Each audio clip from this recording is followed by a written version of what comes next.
Marketing చేస్తున్నారు అంటే మీ లైఫ్లో స్ట్రగుల్ ఉంది అని అర్థం. కంఫర్ట్ జోన్లో ఉన్న వాళ్ళు ఎవరు మార్కెట్లోకి రాలేరు. డైలీ రిజెక్షన్స్ని ఫేస్ చేస్తూ కొత్త కొత్త వాళ్ళని కలుస్తూ నో అని విన్నాక కూడా ముందుకెళ్తుంటారు చూసారా, వాళ్ళే మార్కెటర్స్. చాలా మంది మీ పోస్టులు ఇగ్నోర్ చేస్తారు, మీ మెసేజ్కి రిప్లై ఇవ్వరు, కొంతమంది వెనక నుంచి నవ్వుతారు కూడా. అయినా మీరు ఆగలేదు, ఆగరు కూడా. కారణం మీ డ్రీమ్ పెద్దది.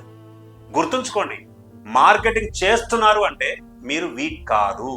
రిస్క్ తీసుకునే ధైర్యం ఉన్నవాళ్ళు, గ్రోత్ని చూడగలిగేవాళ్ళు, ఫ్యూచర్ని క్రియేట్ చేయగలిగేవాళ్ళు. ఒకరోజు సక్సెస్ అవుతారు, అప్పుడు వీళ్ళే అంటారు మీరు లక్కీ అని. కానీ మీకు తెలుసు ఆ లక్ వెనుకున్న ఫైట్ ఏంటి అని. అందుకే ఆగకండి, పోస్టులు చేస్తూనే ఉండండి, ఫాలోఅప్ చేస్తూనే ఉండండి. ఒకరోజు మిమ్మల్ని ఇగ్నోర్ చేసిన వాళ్ళకే మీరు బెస్ట్ ఎగ్జాంపుల్ అవుతారు. మార్కెటింగ్ అంటే బెగ్గింగ్ కాదండి, కరేజ్. రిజెక్షన్స్ అంటే ఫెయిల్యూర్ కాదండి, ట్రైనింగ్. మరిన్ని మంచి మంచి వీడియోస్తో మీ ముందుకు వస్తాను. నన్ను ఫాలో అవ్వండి. Thank you.